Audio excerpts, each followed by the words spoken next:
everybody, and welcome to the Dissecting Fiction podcast. I'm Vinny Murphy. And I'm Christian Cutlick.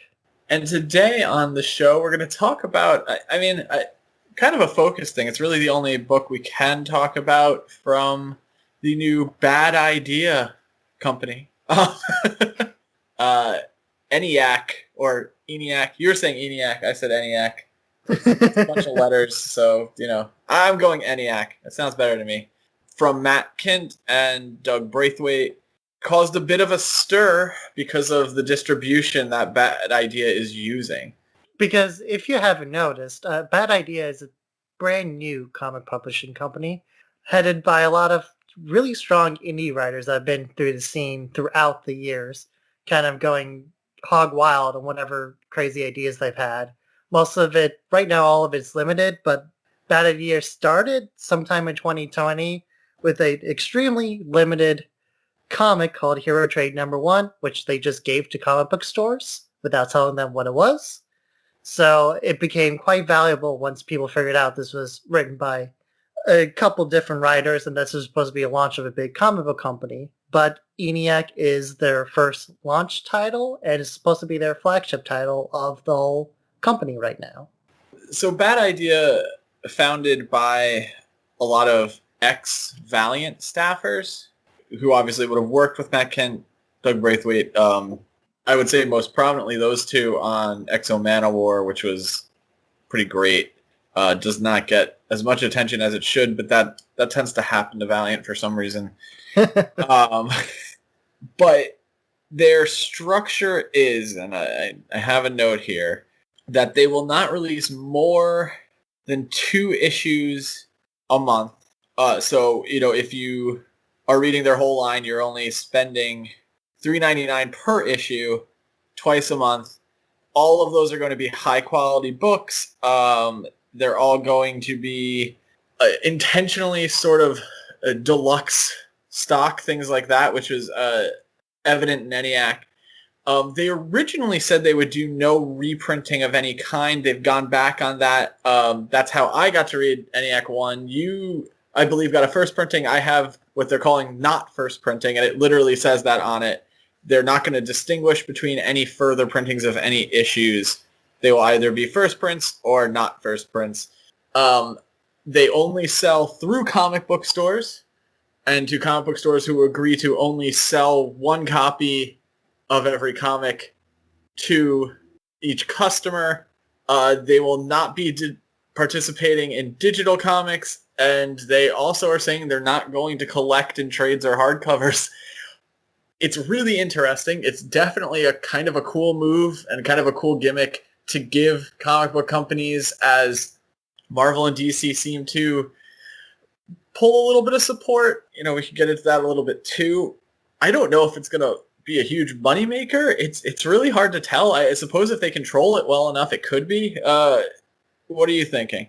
The reason there's a not first printing is because comic book stores ordered way more than what they originally printed, so they had to go back to the printing shop and print even more, which is why there is now a not first printing and a first printing. But, I think it's a cool idea that they're trying to be like, there's just going to be a limited run, and that's it. And whatever's out there is out there. We're not going to try to, desaturate the market or oversaturate the market. They're just trying to go, a perfect middle road with that. And it's a very, old school way of publishing. It reminds me a lot of, the Image days, except without the insane amount of excess and delays going on. Yeah, and without the, intense amount of issues being printed. Image, a lot of Image books that would be expensive aren't, essentially, because of how many are around. Spawn #1 should be a far more significant issue, but there are plenty out there. We're talking an era where your top books were in the 400 to 500,000.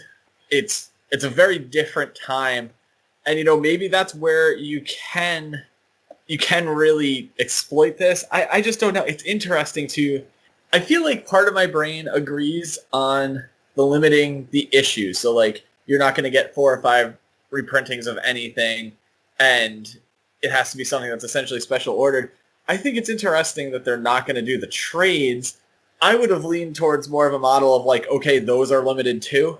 But yeah, it's very interesting. And just to go through who is running this company, Dinesh Shamdasani, Hunter Goranson, Adam Freeman, Warren Simons, and Joshua Jones. And then they really picked up a lot of the writers that they worked with at Valiant.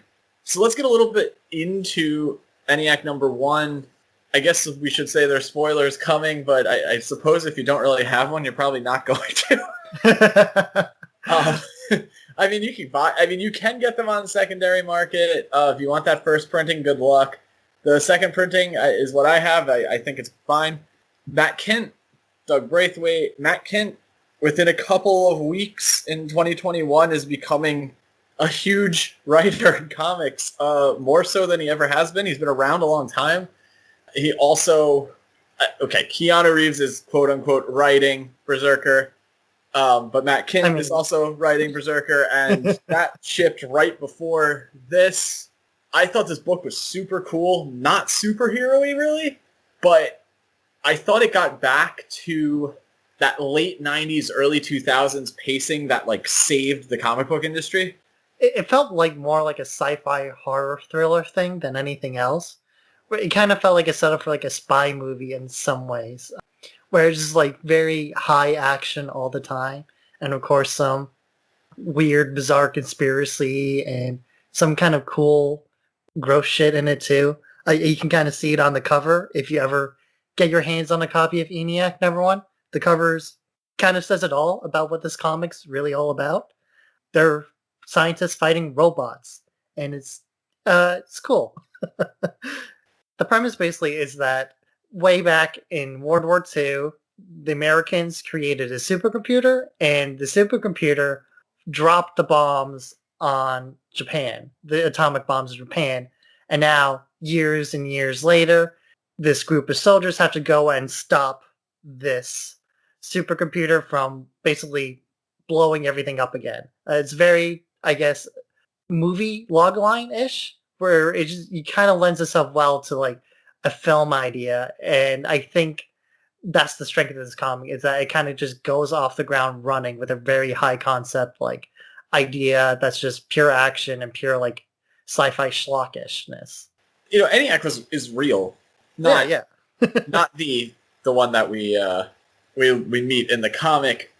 So that you have that cool tie there. To me, it feels very much like a peak Vertigo book. You have that, as you're saying, that almost cinematic quality, but I think what makes it even better is it doesn't play itself like a movie. You get characters introduced efficiently. The old show don't tell. You get those characters in there doing things to tell you what's going on, and then you get your history. I thought structurally this was one of the best things I've read in years. Not even kidding. Like, it reminds me of like peak Morrison, peak Johns, when it was just no hesitation.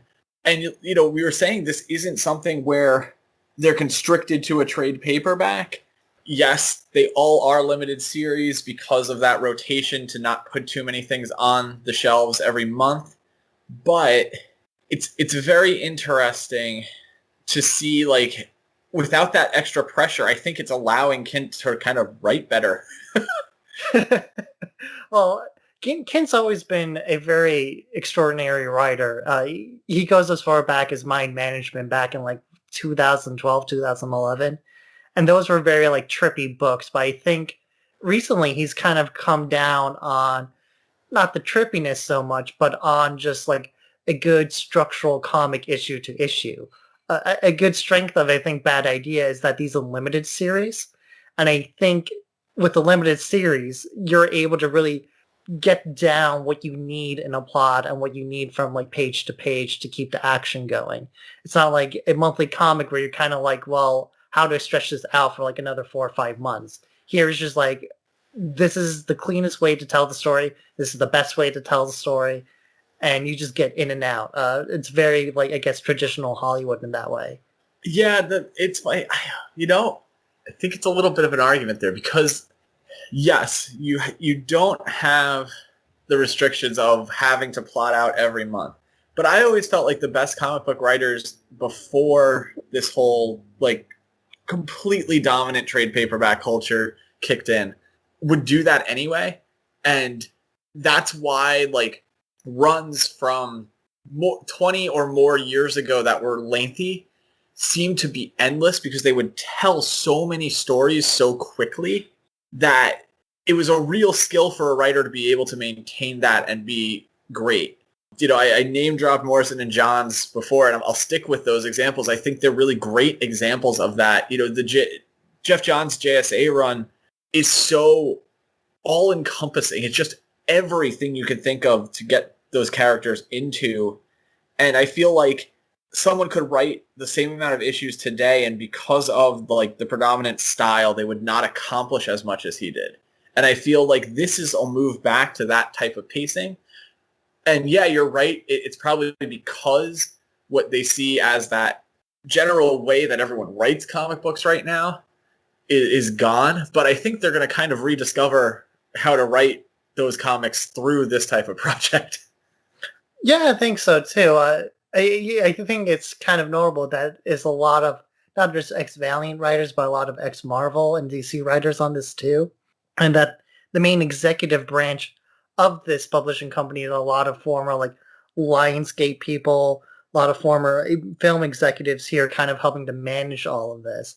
And I think that's why you kind of get like these kind of fast-paced, clean ideas without so much meddling in it. It kind of feels like a lot of the writers just being able to do what they want and the editors doing their jobs and just trying to get the writers to tell a good story and a clean, consistent story rather than just a long story.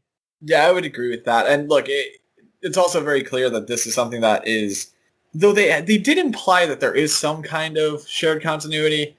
We'll see what that means.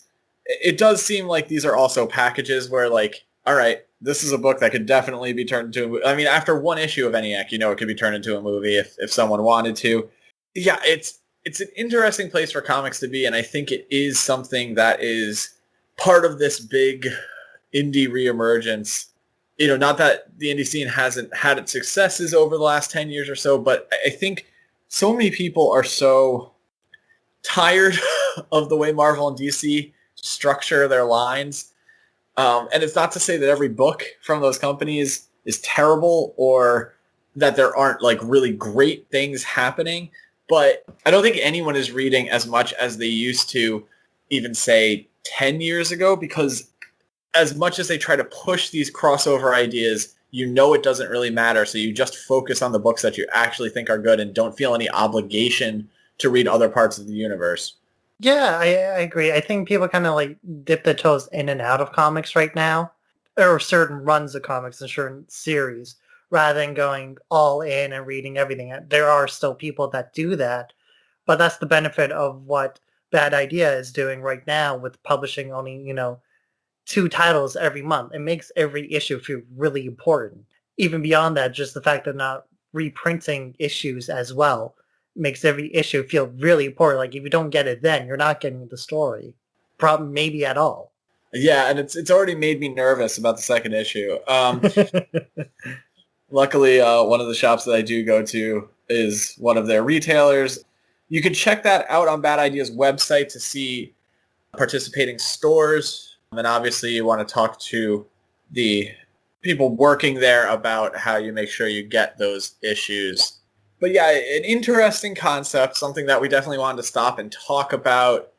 And I think something that maybe is indicative of the future of comics, whether or not it'll be successful in itself, something time will tell. But I think it's definitely something to look at where things are going, even for the bigger publishers. Making comic books special has become something we really, really need to start doing again. Yeah, and this is something that Bad Idea has really excelled in recently. Even when they were selling it in the stores, like each issue was like bagged and sealed in a special little plastic bag, and it came in like a really cool like cardboard cutout thing that held all the comics together. And it just made the comics feel like, oh, if you don't get this now, you're just not going to get it at all. And It brought back a special feeling of getting a book every week and getting like a cool story worth your money. Yeah, I agree. The really good stock covers look great.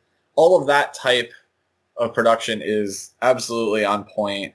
For those who want to check it out, like I said, you can check out their website. I think it's Bad Idea. Let me hold on. I'm gonna badideacorp.com. Yeah. That'll give you the listing of the participating shops. You may still be able to find a copy of ENIAC in that second printing.